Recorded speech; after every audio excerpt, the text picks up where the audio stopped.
बहुत समय पहले की बात है। एक छोटे से गांव में मदन नामक एक व्यक्ति रहता था। वह एक मेहनती किसान था, लेकिन उसकी जिंदगी में हमेशा कोई न कोई समस्या बनी रहती थी। वह अपनी जीवन यापन के लिए दिन रात काम करता, लेकिन फिर भी उसकी स्थिति सुधरने का नाम नहीं लेती थी। उसके परिवार में हमेशा किसी न किसी तरह की परेशानी रहती, चाहे वह आर्थिक संकट हो या पारिवारिक झगड़े। इस निरंतर तनाव और असंतोष से वह बहुत दुखी और परेशान हो गया था। वह सोचता था कि उसने जो मेहनत की वह क्यों बेकार जा रही है, क्यों उसकी किस्मत उसे आराम और खुशहाली नहीं देती। एक दिन मदन ने सुना कि दूर के एक गांव में बुद्ध भगवान आए हैं और उन्होंने जीवन के दुख को समाप्त करने का उपाय बताया है। मदन ने सोचा कि अगर वह बुद्ध से यह उपाय सीख पाता है तो शायद वह अपनी समस्याओं का समाधान पा सकेगा। वह पूरी उम्मीद और आस्था के साथ बुद्ध के पास पहुंचा। जब वह बुद्ध के पास पहुंचा तो उसने अपना दुख बताया। हे प्रभु, मैं दिन रात मेहनत करता हूं, लेकिन मेरी परेशानियों का अंत नहीं होता। मेरे परिवार में हमेशा कोई ना कोई समस्या बनी रहती है। मुझे समझ में नहीं आता कि मैं क्या करूं। बुद्ध ने उसे शांति से सुना और फिर मुस्कुराते हुए कहा, मदान, तुम दुखी क्यों हो? क्या तुम समझते हो कि दुख का कारण क्या है? यदि तुम इन 5 बातों को समझ सको तो तुम्हारा जीवन सुखी और शांतिपूर्ण हो सकता है। मदान ने ध्यान से बुद्ध की बातें सुनी और बुद्ध ने उसे जीवन के 5 महत्वपूर्ण तथ्यों के बारे में समझाया, जिन्हें अगर वह समझ लेता और उनका पालन करता तो वह कभी दुखी नहीं रहता। पहला नियम, जीवन में परिवर्तन ही सत्य है। बुद्ध ने कहा, मदान, पहला और सबसे महत्वपूर्ण तथ्य यह है कि जीवन में परिवर्तन होना स्वाभाविक है। तुम जो चाहते हो वह नहीं हो सकता, क्योंकि जीवन हमेशा बदलता रहता है।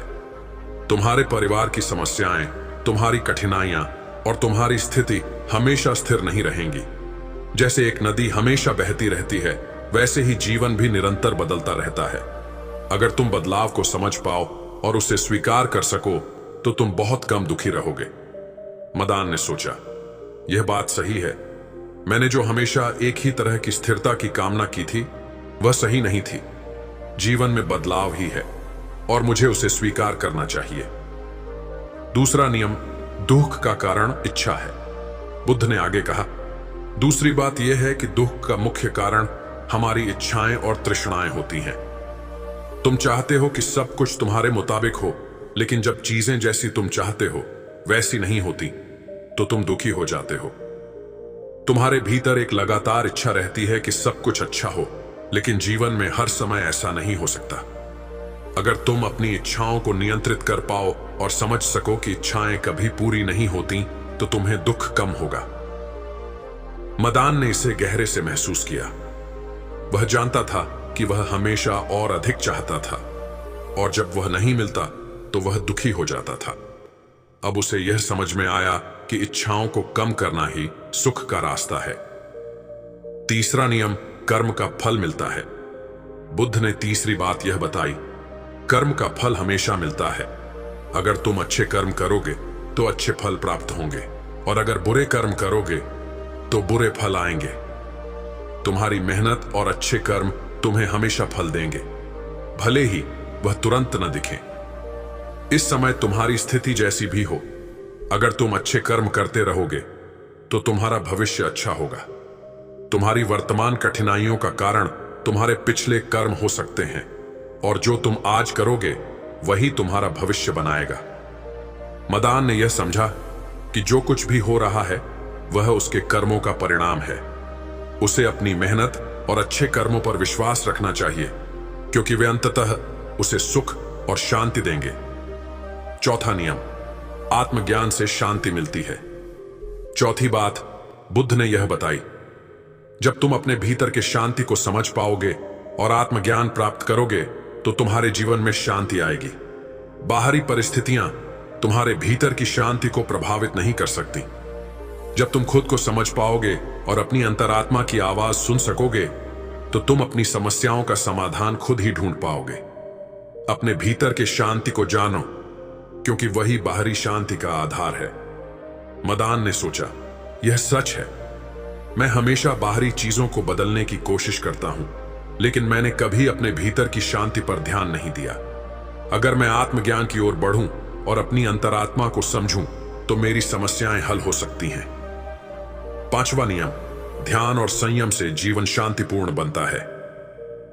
अंतिम बात बुद्ध ने यह बताई, मदान, अगर तुम ध्यान और संयम का पालन करोगे तो तुम अपने जीवन को शांतिपूर्ण बना सकोगे। ध्यान से तुम अपने मन को शांति दे सकते हो और संयम से तुम अपने आक्रोश और गुस्से को नियंत्रित कर सकते हो। ध्यान तुम्हें भीतर की शांति, संतुलन और मानसिक स्पष्टता प्रदान करेगा। संयम तुम्हें बाहरी दुनिया के प्रभाव से बचाएगा और तुम्हें सही रास्ता दिखाएगा। मदान ने यह बातें ध्यान से सुनी और महसूस किया कि ध्यान और संयम ही जीवन में सच्चे सुख और शांति का रास्ता है।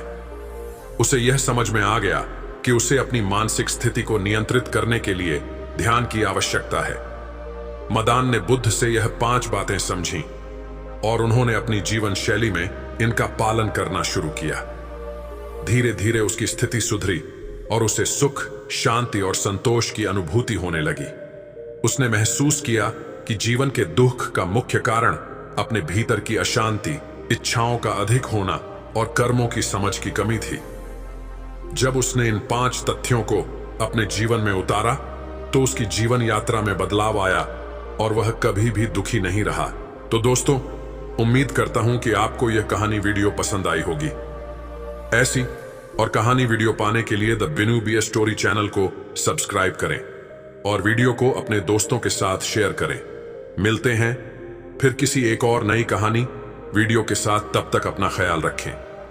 नमो बुद्धाय। धन्यवाद।